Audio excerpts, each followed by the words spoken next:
भगवते वासुदेवाय।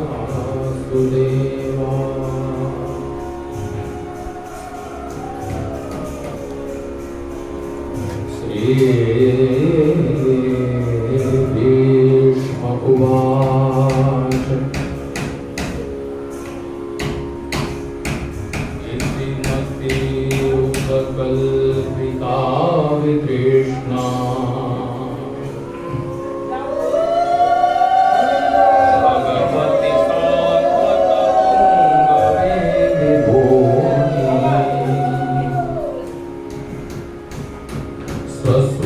मुपगते क्वचिद् विहरतो प्रकृतिमुपेयुस्ति यद्भव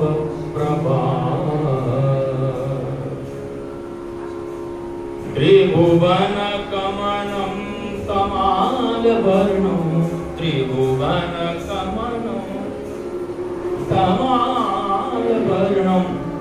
रविकर गौरवरांवरं दधाने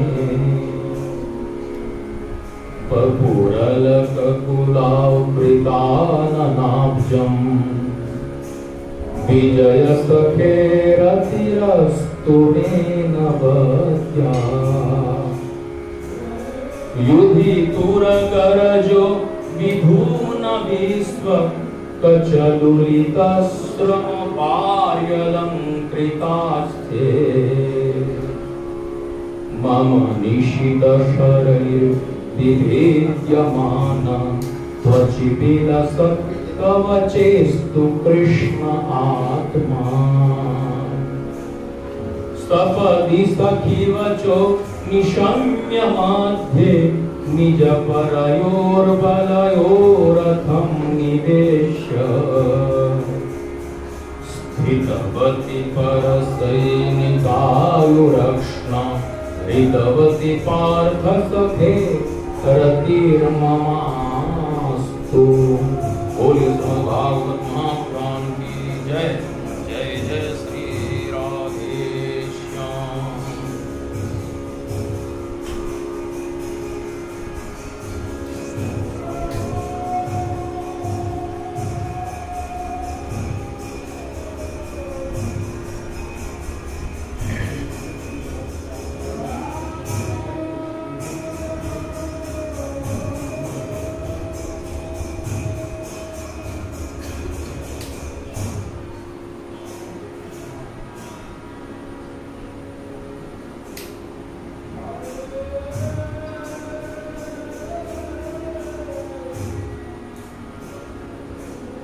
যোগপীঠাত্মক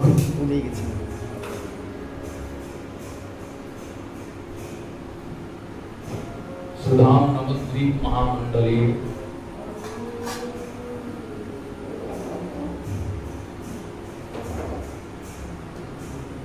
निखिल विश्व ब्रह्मांड नायक परतत्व सीमा स्वयं भगवान धामेश्वर श्री श्रीमन महाप्रभु पादारविंदे अनंत कोटि दंडवत प्रणिपात।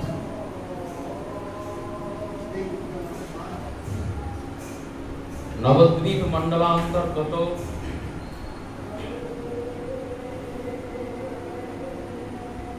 गौरभरणी श्री श्री विष्णुप्रिया माता ठाकुरानी पितृदेव श्री श्रील सनातन मिश्र संसेवित श्री विग्रह जुगल श्री श्री राधा मदन मोहन जीव एवं श्रीमती राधा ठाकुरानी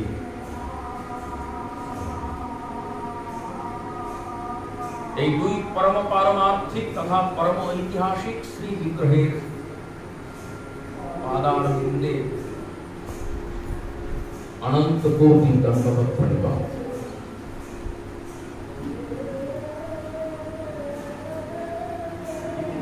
गौरभरणी श्री श्री विष्णुप्रिया माता ठाकुरानी পিতৃবংশ সমুদ্ভূত নবদ্বীপ মহামণ্ডলের আচার্য রত্ন, নবদ্বীপ তথা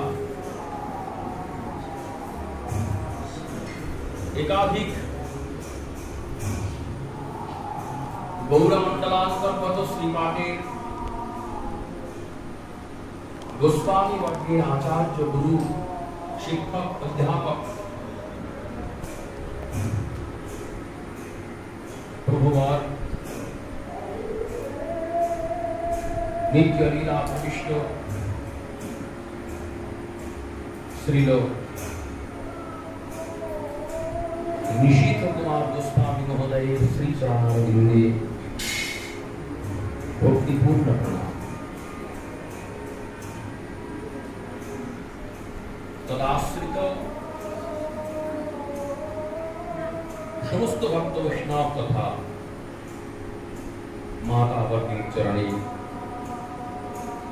কৃষ্ণাধিষ্ঠান মর্মে প্রণাম, প্রত্যেককে প্রীতি শুভেচ্ছা এবং ভাগবত অভিনন্দন।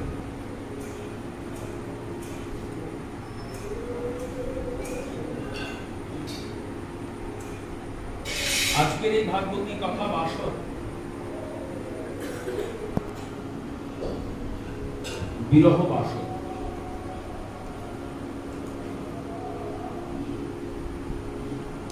আচার্যবর্য চরণ প্রভুপাদের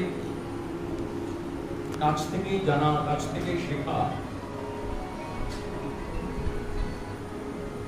শ্রীলরূপ গোস্বামী পাদ বিরচিত উজ্জ্বল নীলমণি অবলম্বনে তিনি বুঝিয়েছিলেন, শিখিয়েছিলেন না বিনা বিপ্রলম্বেন সম্ভোগ পুষ্টিমশ্নুতে।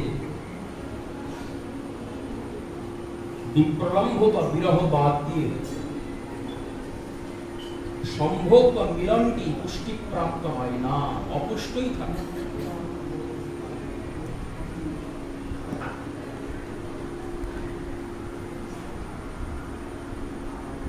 না বিনা বিপ্রলম্বেন সম্ভোগ পুষ্টিমশ্নুতে।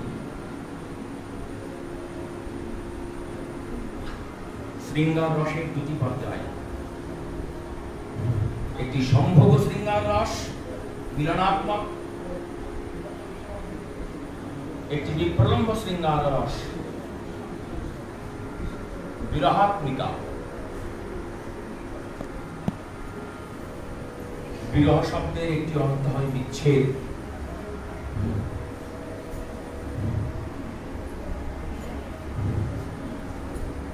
সঙ্গ সুখ থেকে দূরে সরে যাওয়া। জেঠুর মুখে আরেকটি অর্থ শুনেছিলাম, বি একটি উপসর্গ। বি উপসর্গের প্রয়োগ তখন হয় যখন বিশেষার্থ আমরা বোঝাতে চাই। বিশেষার্থে বি উপসর্গের প্রয়োগ। বি রহ, রহ মানে নির্জন একান্ত স্থান, রহ নিকুঞ্জ। রাধা গোবিন্দের অপ্রাকৃত মিলন চলছে, রহ আলাপ, রহ বার্তা, রহ কেলি, রহ নিকুঞ্জ। প্রেম পর্যায়ে, শৃঙ্গার প্রেমের প্রাঙ্গণে এই সমস্ত রসপুষ্ট কথা মহাজনগণ আলোচনা করে দিয়েছেন, আস্বাদন করে দিয়েছেন। অতএব বিরহ এক অর্থে বিচ্ছেদ, আর এক অর্থে বিশেষ রূপে একান্ত ভাবে পাওয়া। বিরহ শব্দের আরেকটি অর্থ বিশেষ মিলন, বিশেষ রূপে একান্ত রূপেতে প্রাপ্তি। মিলনে প্রিয়ের মধ্যেই প্রিয়, আর বিরহে সর্বত্র প্রিয়। যাহা যাহা নেত্র পড়ে তাহার কৃষ্ণ করুন। এইটি বিরহ দশার দান, এইটি বিরহের প্রাপ্তি, এইটি বিরহের ফল। এই জন্য বৈষ্ণবগণ, বিশেষত গৌড়ীয় বৈষ্ণবগণ বিরহকেই হৃদয়ের মধ্যে লালন করেন, জাগরণ করেন। গৌড়ীয় বৈষ্ণববর্গের আরাধ্য শ্রীমান মহাপ্রভু নিজেই বিপ্রলম্ব শৃঙ্গার রসে শ্রী বিগ্রহ মূর্তি বিরহ আস্বাদন করে গিয়েছেন। গম্ভীরাতে বসে বসে রাধিকার ভাব জয়ীছে উদ্ধব দর্শনে, সেই মতো মহাপ্রভু করেন রাত্রি দিনে। অতএব প্রভুপাদ নিষিদ্ধ গোস্বামী মহোদয় জাগতিক ভাবেতে, ব্যবহারিক ভাবেতে, ঐহিক ভাবেতে আমাদেরকে ছেড়ে চলে গিয়েছেন বটে, কিন্তু আন্তরিক ভাবেতে, পারমার্থিক ভাবেতে, আধ্যাত্মিক ভাবেতে, তাত্ত্বিক ভাবেতে তিনি আমাদের প্রত্যেকের হৃদয়ের মধ্যে অবস্থান করে আছেন বলেই তো স্থির রয়েছে। নইলে স্থির থাকার কথা নয়, তো পাগল হয়ে যাওয়ার কথা, এ তো উন্মাদ হয়ে যাওয়ার কথা, কিন্তু না, তথাপি তার আশ্রিত আশ্রিতাবর্গ স্থির হয়ে সমস্ত কর্তব্য সুষ্ঠু রূপে, সুশৃঙ্খল রূপে সম্পাদন করে চলেছেন। এ তাঁরই শিক্ষা, এ ধৈর্য তাঁরই দেওয়া। ধৈর্য ধারণ না করলে কাজে ভুল হয়ে যাবে, আর কাজে ভুল, কর্তব্য বৈগুণ্য, বিচ্যুতি তিনি কখনো পছন্দ করতেন না। দায়িত্ব নিয়ে যে কোনো কর্ম সম্পাদন করবার ইচ্ছা পোষণ করলে বা সেই সংকল্প হৃদয়ের মধ্যে গ্রহণ করলে যতক্ষণ না পর্যন্ত সেটি পূর্ণচ্ছেদ পর্যন্ত যাচ্ছে, শেষ পর্যন্ত, ততক্ষণ না পর্যন্ত তার শান্তি ছিল না। এই পরিপূর্ণতা তার জীবনের একটা বিরাট দিক, সবকিছুর মধ্যেই পরিপূর্ণতা। প্রথম যখন তাকে দেখি, পুরুলিয়ার একটা ছোট্ট গ্রাম, সেই গ্রাম থেকে আমি এসেছিলাম নবদ্বীপে। আমি প্রথম উঠেছিলাম ছোট আগ্রাতে। ছোট আগ্রাতে তখন মহান্ত ছিলেন শ্রী সুবল দাসজি, সেখানেই আমার প্রথম ওঠা নবদ্বীপে। সেখানে গৌর গদাধর বিগ্রহ আছেন, সেই বিগ্রহের সেবা পূজা করতাম প্রত্যেক। একজন উড়িয়া ব্রাহ্মণ ছিলেন, তিনি প্রত্যেকদিন রান্না করতেন, এবং আমার দায়িত্ব ছিল সকালে পুজোটি আর মধ্যাহ্নে ভোগ নিবেদন। এই দুটি আমার দায়িত্ব ছিল। এই দুটি কর্ম সম্পাদন করে অপেক্ষা করে থাকতাম বিকেল কখন হবে, আর সেই বিকেলের পর কখন একটু সন্ধ্যা ঘনিয়ে আসবে, আর গোবিন্দ বাড়িতে যাব, আর প্রভুপাদ নিষিদ্ধ গোস্বামী মহোদয় শ্রী মুখ বিগলিত ভাগবতী বার্তা শ্রবণ করবে। এই ছিল লালসা। তখন যেহেতু চিনতেন না, প্রতিদিন পাঠে যেতাম, অনেক দূরে বসতাম। তিনি লক্ষ্য করতেন। একদিন হঠাৎ হাতে ইশারা করে তিনি ডাকলেন। আমি একটু ভয় পেলাম যে ডাকছেন কেন আমাকে। আমার হৃদয়ে একটু আনন্দ হচ্ছে, আমাকে ডাকছেন, আমার মতো হয়তো মাথার দিকে দৃষ্টি পড়েছে। তার ছুটে গেলাম, দণ্ডবোধ করলাম। হঠাৎ দেখলাম নিজের কণ্ঠের মালিকাটি আমার মাথায়, আমার ঠেকি আর গলায় পড়ে গেল। শরীর রোমাঞ্চিত হলো আমার। তার চরণে মাথা ঠেকিয়ে প্রণাম করতে গিয়ে চোখে জল এলো। তিনি সেই পাঠের আসরেই জিজ্ঞাসা করলেন, নাম কি? আমি বললাম রাধা বিনোদ। পদবী কি? ঠাকুর গোস্বামী। আচ্ছা, তুমি এক কাজ করো, গোবিন্দবাড়ির কাউকে নিয়ে আগামীকালকে রামসীতা পাড়াতে আমাদের বাড়িতে এসো। তারপরের দিন গোবিন্দবাড়ির একজন ছিল, তার নাম হচ্ছে বাবু সোনা। তিনি মণিপুরী ছিলেন। মণিপুরী সাধু বাবার তো মন্দির, সাধু বাবা প্রতিষ্ঠিত মন্দির। বাবু সোনা বলে একটি ছেলে ছিল, ক্ষত্রিয় সন্তান। তিনি গোবিন্দবাড়ি থাকতেন। ওই তাকে সঙ্গে নিয়ে রামসীতা পাড়াতে গেলাম, নিচে ঘর। জেঠুকে এসে দণ্ডবোধ প্রণাম করলাম। দেখছি দূরে ঠাকুমা, আমাদের ঠাকুমা একদম চুল এগিয়ে দুটি চরণ ছড়িয়ে আর খালি চোখে মারা গানছে, চশমা নেই চোখ, খালি চোখে মারা গানছে। আমি এসে প্রণাম করলাম জেঠুকে। জেঠু তখন পুজোতে ছিলেন, পুজো তখনও সম্পন্ন হয়নি। জেঠু বললেন বসো, দূরে বসো, হাতের ইশারা করে বসতে বললাম। আমি বসলাম। জেঠুর পুজো সমাধা হলো। তারপরে দেখলাম অল্প একটু সন্দেশ আর শশা চিরি চিরি চিরি চিরি করে আমান্য করে সন্দেশের মধ্যে দিয়ে ওইটুকু চটকে প্রসাদ মুখে দিলে। জল, জল গঙ্গা জল ছাড়া কোনোদিন কোনো জল গ্রহণ করেননি। এমন গঙ্গা নিষ্ঠা পাওয়া খুব দুর্লভ। গঙ্গার জল আনয়ন করা হতো, সেটি গরম করে ঠান্ডা করে মদনমোহনকে নিবেদন করে তারপরে খেতেন। এমন গঙ্গা নিষ্ঠা। জল পেলেন, আমার কাছে চুপ করে এসে বসলেন। সমস্ত বৃত্তান্ত জিজ্ঞাসা করলে কত বলা যায় না পাঠের মধ্যে। আমি টুক টুক টুক টুক করে সব বললাম। তিনি আমার ঠাকুর দাদা প্রভুর কথা যখন শুনলেন যে প্রফুল্ল কমল ঠাকুর গোস্বামীর নাতি, তখন বললেন আরে বাবু, ওনার সঙ্গ তো করেছে। নবদ্বীপে 1370 সালে গৌরী বৈষ্ণব ধর্মাধিকার সংরক্ষণ সমিতি তৈরি হয়, সেখানকার সভাপতি ছিলেন আমার ঠাকুর দাদা প্রভু। তখন গোবিন্দবাড়ির সেবায়িত হরিদাস দেববর্মা। সেই সময় জেঠু আমার ঠাকুর দাদার সঙ্গ করেছে। এই সূত্র তৈরি হল। পড়াশোনা কতদূর কি করেছে আমাকে জিজ্ঞেস করলেন।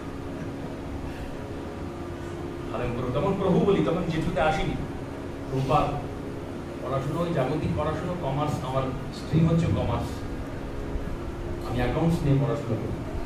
চমকে গেলেন, অ্যাকাউন্টস নিয়ে পড়াশোনা করো আর নবদ্বীপে ছুটে এসো, কিসের নেশাতে? কেন, কি করতে চাইছো তুমি? প্রভুপাদ আমি সংস্কৃত পড়তে চাইছি। যেটা বললেন যে সংস্কৃত পড়তে চাইছো বাবা, কিন্তু কমার্সের তো সংস্কৃত সাবজেক্ট নয়, এখন তো তুমি কি করবে? বললাম জেঠু আপনি যাও, বললেন আমি তাই করবো। আপনার সমর্পণ করেছি আপনার পাদারবিন্দে। উনি তখন আমাকে আদেশ করলেন আমপুরিয়া পাড়াতে জেঠুরি আচার্য ডক্টর রাজেন্দ্র চন্দ্র দত্তরত্ন মহোদয়, যিনি ভারতীয় চতুষ্পাঠী সংস্কৃত মহাবিদ্যালয় প্রতিষ্ঠা করেছেন, তখন ছিল ওটা ডিমড ইউনিভার্সিটি, মানিত বিশ্ববিদ্যালয়। সেখানে সংস্কৃতে এগে পর্যন্ত পড়ানো হয়। যাও, আমি গিরি ভারী গোস্বামীকে বলে দেবো তুমি সেখানে ভর্তি হও, তুমি সেখানে পড়াশোনা করো। আমি তখন বললাম প্রভুপাদ সেখানে তো প্রথাগত পড়াশোনা হবে, কিন্তু তার বাইরেও তো ভক্তি জগতের কিছু পড়াশোনা আছে, সেগুলো কে শেখাবে? তখন যেটু মুচকে আসবে, মুচকে এসে বললেন এখানে যখন এসে পড়েছো তখন সে চিন্তা তোমাকে আর করতে হবে। ওনার কৃপাতেই ভর্তি হলাম। আবার সংস্কৃত নিয়ে এইচএস করলাম, তার নাম প্রাক শাস্ত্রী। আবার সংস্কৃত নিয়ে অনার্স করলাম, তার নাম শাস্ত্রী। আবার বেদান্ত নিয়ে এমএ করলাম, তার নাম আচার্য। হলো একটা দিক। কিন্তু জেঠু এখানে পড়াতে শুরু করলেন মুগ্ধবোধ ব্যাকরণ। মুগ্ধবোধ ব্যাকরণের সচ্চিদানন্দ শব্দের ব্যাখ্যা, ওই ব্যাকরণ শিক্ষাও চলছে, তার সঙ্গে সঙ্গে ভাগবত পাঠের শিক্ষাও চলছে। সংশ্চাসৌ চিচ্চাসৌ আনন্দশ্চেতি সচ্চিদানন্দঃ সন্তৌ নিত্যৌ চিদানন্দৌ জ্ঞান সুখে গস্যেতি বিগ্রহ সচ্চিদানন্দঃ। এইসব টিকাটিপ্পণের আশ্রয় করে ব্যাখ্যা বিভক্তি শেখাচ্ছেন, ব্যাকরণও শেখাচ্ছেন, ব্যাখ্যা বিভক্তিও শেখাচ্ছেন। অদ্ভুত তার শিক্ষণ দান প্রণালী। এ বলে শেষ করা যাবে না, কত বলবো। অনন্ত জন অনন্তকাল ধরে অনন্ত ভাবে যদি তার মহিমার কথা আমরা বসে বসে ব্যক্ত করি, তথাপি তার মহিমার কথা বলে আমরা শেষ করতে পারবো। কত বলবো, বইয়ের পর বই হয়ে যাবে তার কথা বলতে গেলে। তবু একটু স্মরণ করবার, অভিপ্রায় দিগদর্শন করবার চেষ্টা করা মাত্র। জেঠু দেখলেন আমার গানের গলা ভালো, জেঠু গান বড় ভালোবাসতেন, তার কারণ তিনিও বড় সঙ্গীতজ্ঞ ছিলেন, গানের বড় যোদ্ধা ছিলেন তিনি। রাগ রাগিনী আর আমাকে দেখলেই তিনি রাগ রাগিনীর আলাপন করতে শুরু করলেন। দেখার সঙ্গে সঙ্গে বদ্ধবিনোদ এটা কোন রাগ, বদ্ধবিনোদ এটা কোন রাগ। আর এত সুন্দর তার মীর গমকের ভাবনা ছিল গমক নীড় এত সুন্দর লাগাতেন, আশ্চর্য। তিনি বলতেন, বিনোদ, ঋষিকেশ সঙ্গীত বিদ্যালয়ে আমিও সঙ্গীত শিখেছি, ঋষিকেশ সঙ্গীত বিদ্যালয় আমিও সঙ্গীত শিখেছি, একসময় খুব চর্চা করেছে। তিনি আমাকে হাতে ধরে, কিরম স্নেহ দেখুন, হাতে ধরে নিয়ে গেলেন ব্যানার্জি পাড়াতে। ব্যানার্জি পাড়াতে একজন ছিলেন বিশ্বনাথ বাবু, তিনি ভালো সঙ্গীতজ্ঞ ছিলেন। তার কাছে আমাকে ভর্তি করে দিলেন। এই ছেলেটি পুরুলিয়া থেকে এসছে, গানের গলা ভালো, একে ভালো করে গান শেখা। হাতে ধরে নিয়ে গিয়ে ওখানে ভর্তি করে দিলেন। সেখানে সঙ্গীত শিক্ষা চলতে লাগলো। জেঠুর কাছে মুগ্ধবোধ ব্যাকরণের শিক্ষা চলতে লাগলো। তার সঙ্গে সঙ্গে অল্প বিস্তর জেঠু যেরকম বলতেন সেরকম। আমি কিছু বলবো না যে এইটা শেখান না, উনি যেভাবে শেখাবেন সেরকম। মাঝে কিছুদিন রান্নার লোক পাওয়া যায়নি, নিজেই রান্না করতেন। হ্যাঁ, তখন ঠাকুমা গত হয়েছে, তখন তিনি একা হয়ে গিয়েছেন, রান্না করছেন। আমাকে বলতেন, বিনোদ, ছালের কাপড় পরে আসবি পড়তে। আমি ছালের কাপড় পরব, তার চরণপ্রান্তে এসে বসতাম। তিনি রান্নাও করছেন, বলছেন, বিনোদ এক কাজ হলুদ দে, আমি এগিয়ে দিতাম। লবণ দে, এগিয়ে দিতাম। লঙ্কা দে, একটা একটা বলতেন, এগিয়ে দিতাম। আর রান্না করতে করতে তিনি আমাকে গুরুতত্ত্ব পড়িয়েছিলেন। এখন মনে আছে, গুরুতত্ত্ব পড়িয়েছিলেন। মহিমা গুরুতত্ত্ব, এত মোটা ডায়েরিতে গুরুতত্ত্ব লেখা আছে, ওটা দেখি আর চোখের জল থেকে হাইরে যেন রান্না করতে করতে গুরুতত্ত্ব পড়িয়েছিলেন। আশ্চর্য। তিনি কিছুদিন আমাকে সকালের সেবা দিয়েছিলেন।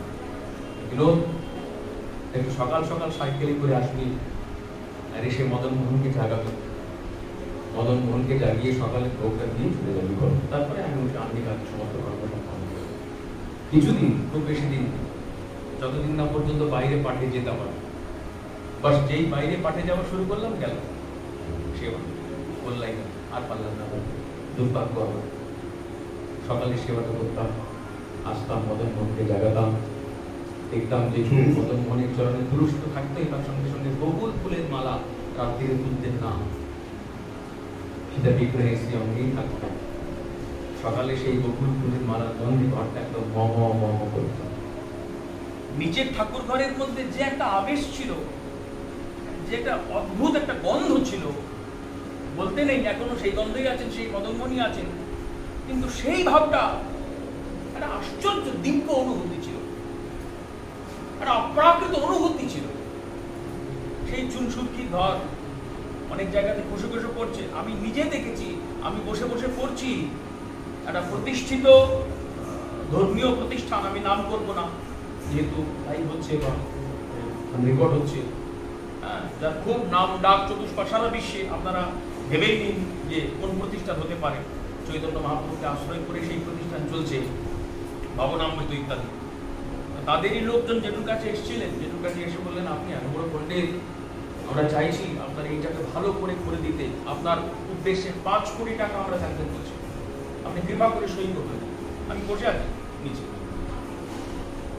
শুধু হাত ধরে, না বাবা কি বলছেন, না না, আমি সামান্য শিক্ষকতা করতাম, কালই এখন মদন মোহনের সেবা চলবে। না না বাবা না।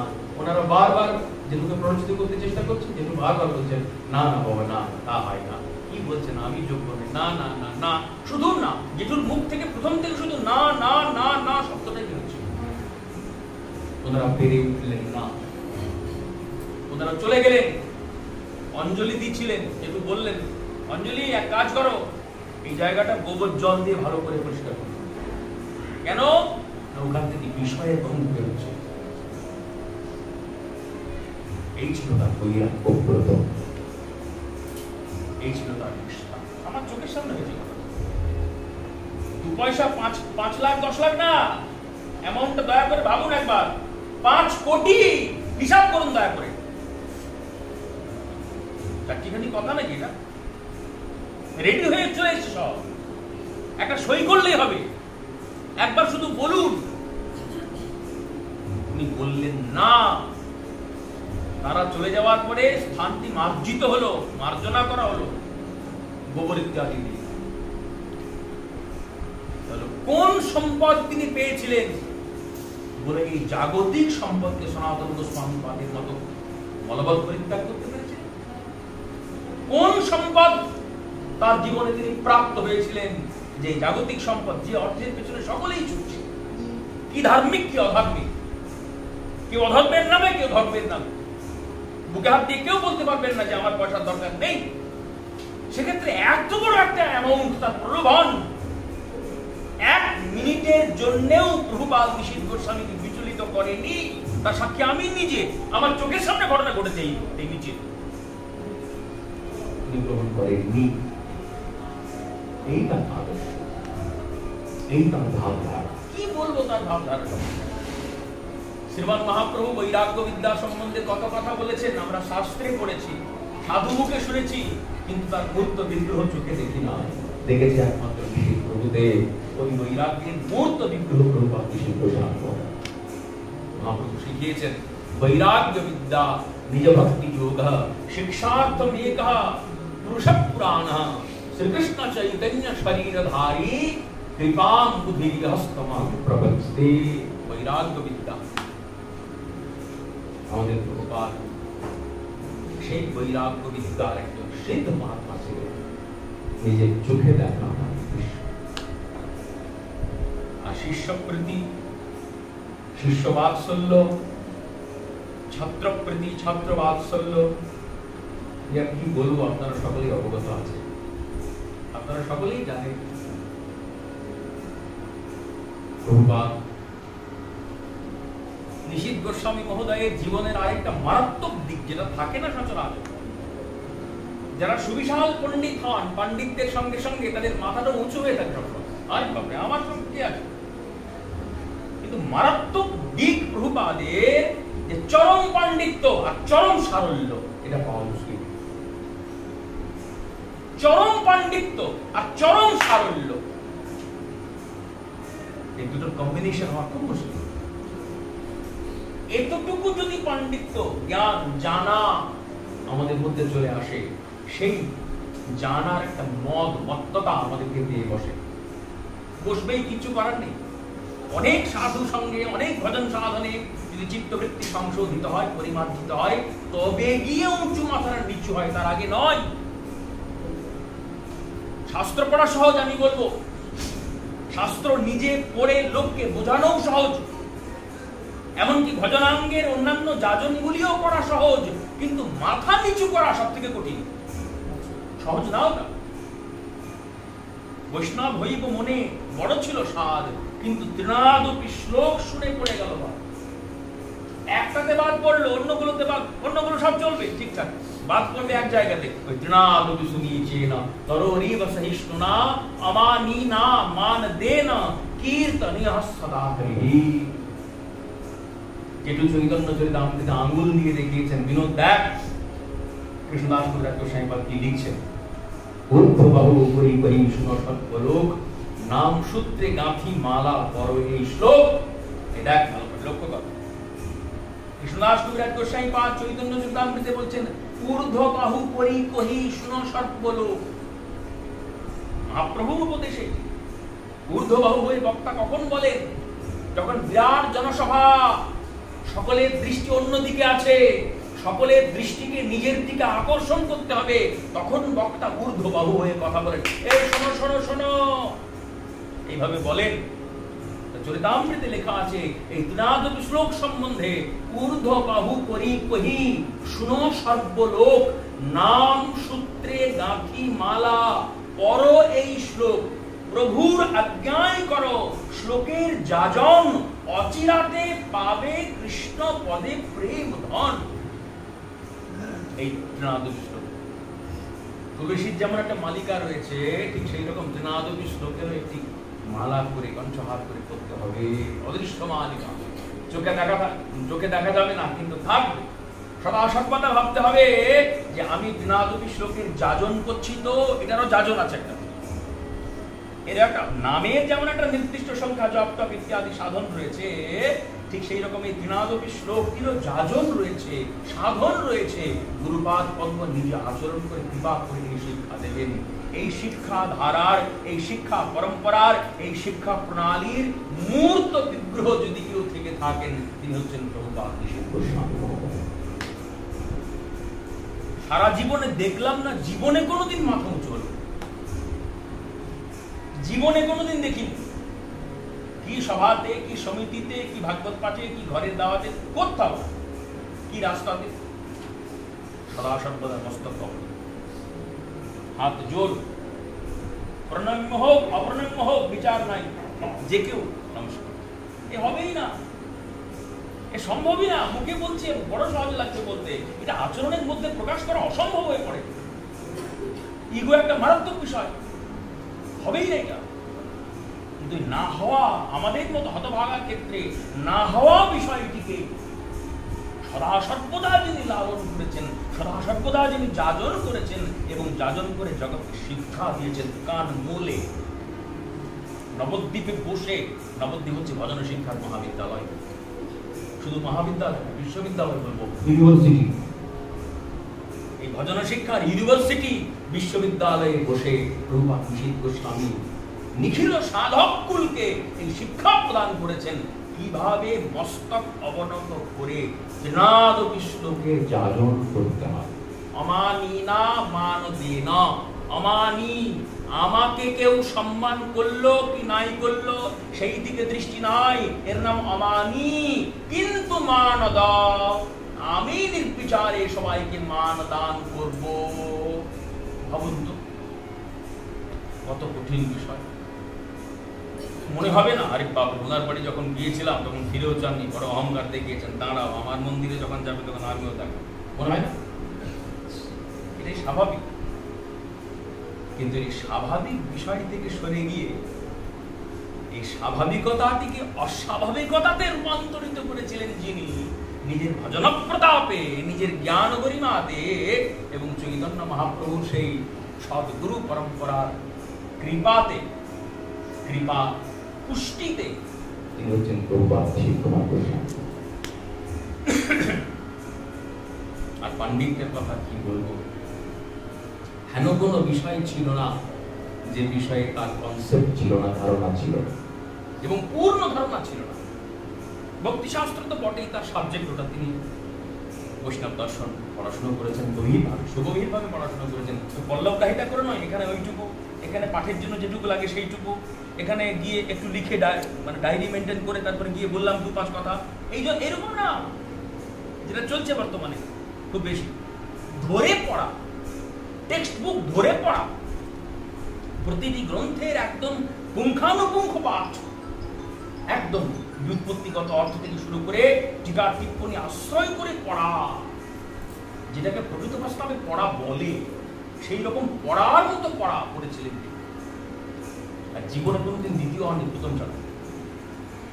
যতগুলো পরীক্ষা দিয়েছেন সংস্কৃতে সারা জীবনে, জীবনে দ্বিতীয় হননি কোনোদিন, সবগুলোতে প্রথম।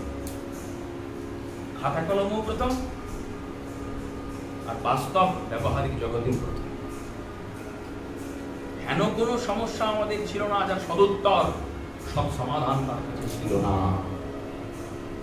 কি স্মৃতির বিষয়ে, কি ন্যায়ের বিষয়ে, কি অষ্টাদশ মহাপুরাণের মধ্যে সর্বশ্রেষ্ঠ পুরাণ শ্রীমদ্ ভাগবত মহাপুরাণ বিষয়ে, কি চৈতন্য চরিতামৃত বিষয়ে, কি চৈতন্য ভাগবত বিষয়ে, কি অপরাপর গ্রন্থাদির বিষয়ে, অসাধারণ।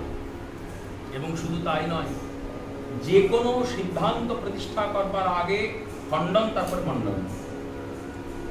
এবং তিনি বলতেন এইটা হচ্ছে নবদ্বীপের ক্লাসিক্যাল পাঠের ধারা।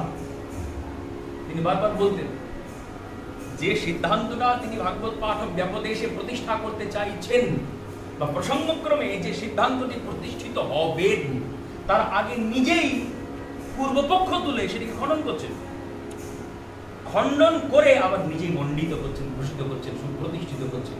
এবং অপূর্ব সামঞ্জস্যপূর্ণ উপপত্তি, ভাবা যায় না, অতুলনীয়, যেটি বর্তমানে তো বটেই, জেঠুর সময়ে তো বটেই, এমনকি তার আগেও বিরল পাওয়া যায়নি।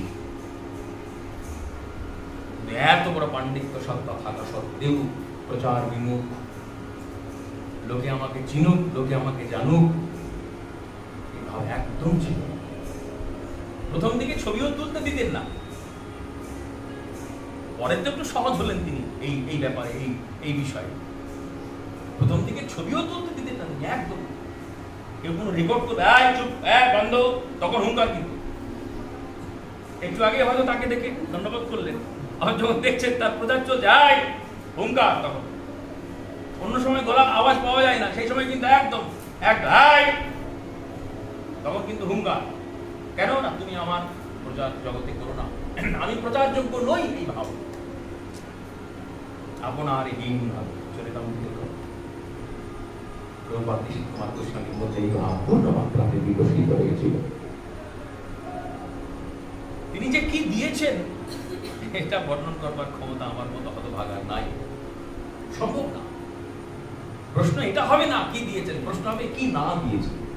আর শুধু আমার ক্ষেত্রে না, এই নবদ্বীপের যত গোস্বামী সন্তান সবার ক্ষেত্রে একই কথা প্রযোজ্য। তিনি কি দিয়েছেন এটা প্রশ্ন হবে না, প্রশ্ন হবে তিনি কি না দিয়েছেন। যার জন্য দুটো কথা বলার সামর্থ্য রয়েছে আমাদের। শ্রীমদ্ ভাগবতের অনেক অনেক বিষয় তিনি শেখাতে চেয়েছিলেন আরো, কিন্তু দুর্ভাগ্য আমাদের, আমরা সেই সময়ও দিতে পারিনি, আর এসে চরণপ্রান্তে বসে সেই শিক্ষা গ্রহণ করতে পারিনি। অনেক অনেক অনেক অনেক বিষয় অজানা থেকে গেল, যদি তার কাছে পাওয়া যেত। এমনকি হরিসভা মন্দিরে যখন পাঠ চলছে, সঙ্গে দেখা করতে এলাম, ওই শরীর নিয়ে কাশি উঠেছে, তার কাশি উঠলে থামতে চাইছে না, কষ্ট পাচ্ছেন, দেখে বুঝতে পারছি কি কষ্ট হচ্ছে। ভেতরে তোর পাঠ চলছে, খাতাপত্র হাতের কাছে খুঁজে পাচ্ছেন না, ওই ওষুধ লেখার যে ছোট ছোট কাগজগুলো সেগুলো হাতে পেলেন, সেগুলো হাতে নিয়ে কাকে যেন একটা পেন আনতে বললেন, পেন নিয়ে এসে আমাকে 5টা কাগজে সেই যেটুকু শেষ লেখা। আমার কাছে পরীক্ষার সার্টিফিকেটের থেকেও তার মূল্য অনেক বেশি, অনেক বেশি। আমি লিখছিলাম, যেটু হাত থেকে কেড়ে নিলেন, শম্পা সেখানে উপস্থিত ছিল, যেটু প্রধান সেবিকা উপস্থিত ছিল, নিজের হাতে টেনে নিলেন যেটু। আমি বলছি যেটু আমি লিখি, বললো না না না দাও, নিজের হাতে টেনে আর লিখতে শুরু। লেখা কিন্তু কাঁপেনি, লেখা কিন্তু বাঁকা হয়নি, লেখা কিন্তু আগের মতো। আশ্চর্য! সরস্বতী সাধনাতে যে কি নিষ্ঠা ছিল তার, পড়াশোনা যে তিনি কি ভালোবাসতেন,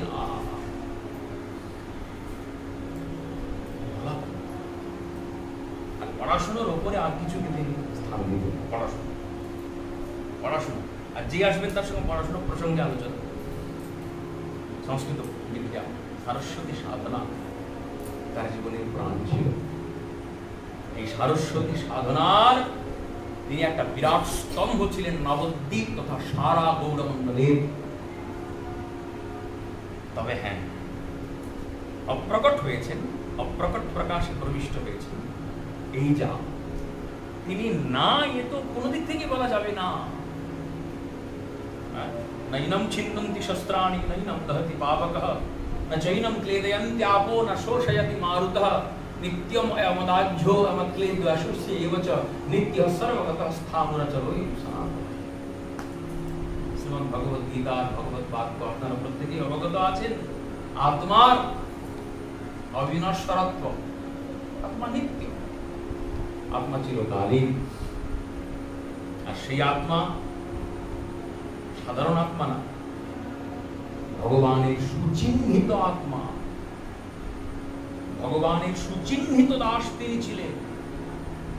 জন্মে জন্মান্তরে রাধা মদন মোহনের সেবা করে গিয়েছেন, সেই সেবা নিজে করে জগৎ জীবকে দেখাতে তিনি এসেছিলেন। কি সেবা নিষ্ঠা! যখন রাত্রিরের ভোগ নিবেদন করতেন, পাঠ সেরে আসতাম একসঙ্গে, যেটু গ্রন্থ ভাবছিলাম আমি, শ্রী গোবিন্দবাড়িতে পাঠ তিনি সারতেন, আর ব্যাগটা আমি সঙ্গে সঙ্গে নিয়ে আসতাম। যে কিছু প্রণামী পেতেন না, আমাকে বলতেন, বিনোদ এক কাজ কর, বিস্কুট আর পাউরুটি কেন, তার পিতা প্রভুর মত। আর ওই বিস্কুট পাউরুটি কিনে এক কাজ কর, ষাঁড় খাওয়া, ষাঁড়কে খাওয়া। তার পিতৃদেবও করেছেন, শুনেছি আমি, তিনিও করেছেন এটা। আমি নিজের হাতে ষাঁড়কে খাইয়েছি, এবং সেই ষাঁড়কে খাওয়াতে গিয়ে কি ধমক, দেখবি সাবধান, পথে ঘাটে এটা ওটা আছে, ওই পা দিয়ে মদন মনে আসবি না, সাবধান, সাবধানে পা দিবি, এদিক ওদিক দেখে শুনে হাঁটবি। হয়তো কোনো মৃতদেহ দিয়েছে, তার খই পড়ে আছে, এটা খই, মানে সদাচারের প্রতি কি নিষ্ঠা দেখুন। কেন? মূল উদ্দেশ্য কি না, আমাকে মদন মোহনের সেবা করতে হবে, আমাকে বাড়িতে গিয়ে মদন মোহনের সেবা করতে হবে, এবং মদন মোহনের সেবা করতে গিয়ে যে যে বিষয়গুলো অনুকূল আমি আমার জীবনে সেইগুলোই গ্রহণ করব, যেগুলো প্রতিকূল সেগুলো বিবর্জন। একদম শরণাগতির লক্ষণটি তার চরিত্রের মধ্যে ফুটে উঠেছে। আনুকূল্যস্য সংকল্প প্রাতিকূল্য বিবর্জনম রক্ষিষ্যতি ইতি বিশ্বাস।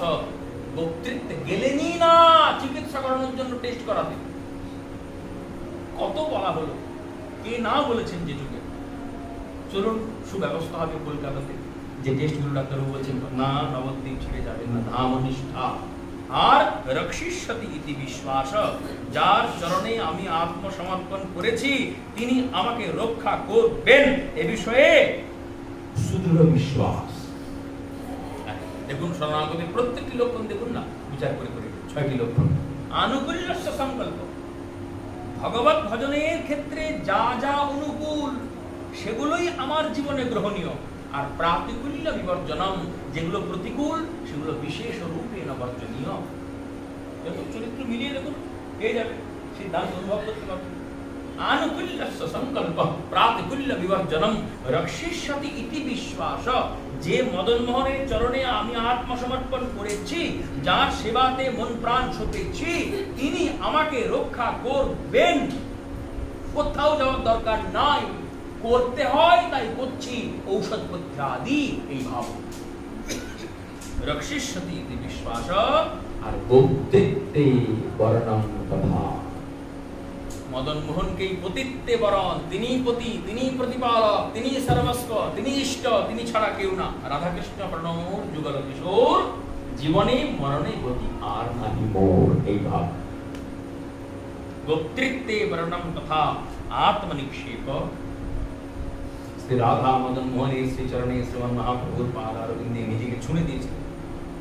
ছুঁড়তে গেলে লক্ষ্যবস্তু স্থির করতে হয় আগে। আপনি ঢিল ছুঁড়বেন, কোথায় ছুঁড়বেন? কারো মাথা ফাটাবেন, মাথাটা তো লক্ষ্য করতে হবে মশাই আপনাকে, ওই মাথাটা ফাটাবো দাঁড়ান দেখি, তবে তো ঢিল ছুঁড়বেন। নিজেকে নিক্ষেপ করবেন, ছুঁড়বেন, তা কোথায় ছুঁড়বেন? যত্রতত্র না, সিদ্ধান্ত নিয়ে চলেন, আদর্শ নিয়ে তো তারা চলেন। তাদের জীবনের ডেস্টিনেশন আছে, গন্তব্য আছে। কি গন্তব্য? রাধা মদন মোহনের শ্রী পাদারবিন্দে সেবা প্রাপ্তি, সেটি বর্তমানে ঘটে গিয়েছে তার অলরেডি। ওইটাই ডেস্টিনেশন, ওইটাই গন্তব্য। সেই গন্তব্যের যে অনুকূল পথ, সেই পথে আত্মনিক্ষেপ, নিজেকে তিনি ছুড়ে দিয়েছেন। আত্মনিক্ষেপ কার্পণ্যে, এই কার্পণ্য মানে কৃপণতা নয়। এই শরণাগতির লক্ষণের মধ্যে রূপ গোস্বামী পাদ যে কার্পণ্য শব্দের উল্লেখ করছেন, এই কার্পণ্য শব্দের অর্থ তিনি ছাড়া আর আমার অন্য কোনো গতি নাই, এই ভাব। তার মানে তিনিও আছেন, উনিও আছেন এমন না। ঠিক আছে চললে চলবে, তাহলে না চলবে, গাছেরও খাবো তলারও কুড়বো, এই ভাব না। তিনি তিনি তিনি বই আর না, এই ভাব, এর নাম কার্পণ্য। তিনি ছাড়া আর আমার অন্য কোনো গতি নাই, নাস্তেইব গতিরন্যথা, এই যে ভাব, এর নাম কার্পণ্য। এই শরণাগতির 6টি লক্ষণ জীবন্ত, জ্বলন্ত হয়ে তার জীবনে সমুদ্ভাসিত হয়েছিল, প্রকাশিত হয়েছে, যেটি আমাদের শিক্ষণীয় বিষয় এবং তার সঙ্গে সঙ্গে আচরণীয় বিষয়। শুধু তাই নয়, প্রভুপাদ নিশীথ গোস্বামী মহোদয়ের আরেকটি মারাত্মক দিক ছিল ভাষার পারিপাট্য এবং পাঠের পারম্পর্য। পরপর পরপর পরপর পরপর বিষয় একটাও খেয়ে হারাতেন না, তিনি ভুলে যেতেন না। যে দৃষ্টান্ত দিলেন, যে উদাহরণ দিলেন, ঠিক আবার সেই জায়গাতে এসে উপস্থিত হতেন।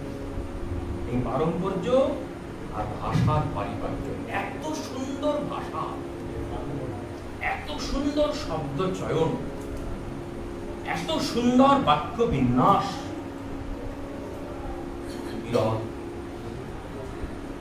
জেঠুর সমসাময়িক কালে অনেকজন পাঠক ছিলেন, বিভিন্ন ক্ষেত্রে বিভিন্ন মণ্ডলে বিভিন্ন ব্যাসপীঠ তারা সমালঙ্কৃত করেছেন, কিন্তু এমন ভাষার বাহার, এমন বাক্য বিন্যাস, এমন সুন্দর শব্দ চয়ন, এমন পরিপাটি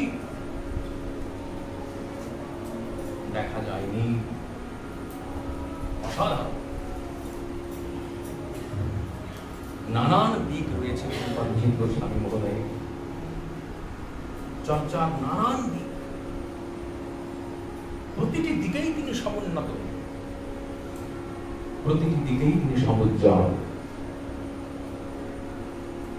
পূজা পদ্ধতি নিখুঁত,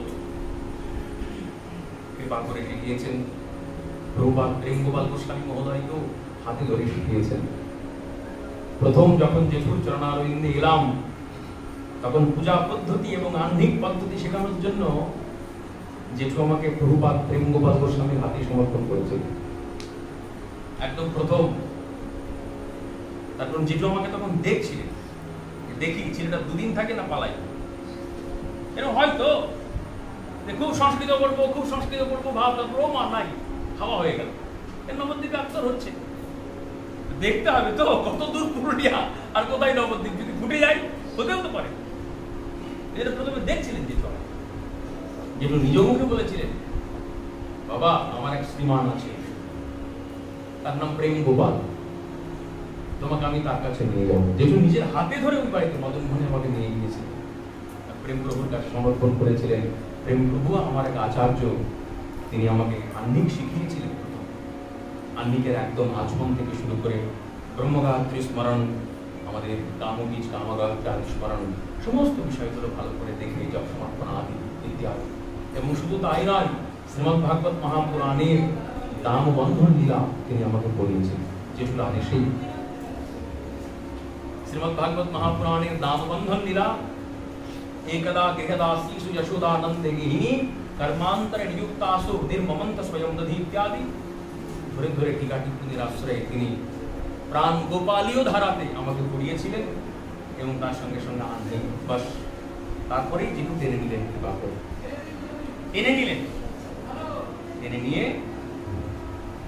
দেখে শুনে বুঝে যেটুকুর যোগ্য আমি, তিনি তো বুঝতে পারতেন, তিনি ত্রিকালদ্রষ্টা ছিলেন, কে কতটুকুর যোগ্য, কে কতটুকুর আধার, এই বোধ তার পূর্ণ মাত্রাতে ছিল। তিনি যতটুকুর যোগ্য আমাকে বুঝেছেন, যতটুকুর আধার আমাকে উপলব্ধি করেছেন, ততটুকুই আমাকে সম্প্রদান করেছেন, কিন্তু ততটুকু আমি সঠিকভাবে গ্রহণ করতে পারিনি। এটা আমার অযোগ্যতা, এটা আমার দুর্ভাগ্য। তার দানে কোনো কার্পণ্য ছিল না, বরঞ্চ আমার গ্রহণেই আলস্য ছিল, আমার গ্রহণের মধ্যেই বৈগুণ্য ছিল, জড়তা ছিল। তিনি পূর্ণ মাত্রাতে দিয়েছেন, আমি হয়তো সঠিকভাবে গ্রহণ করতে পারিনি। জেঠুর কথা বলতে গেলেই কয়েকটা ভাগবত পাঠ হয়ে যাবে, একটা না কয়েকটা। তাই যে শ্লোক প্রথমেই পাঠ করলাম, আসুন খুব সংক্ষেপে সেই বিষয়ে একটু আলোকপাত করি।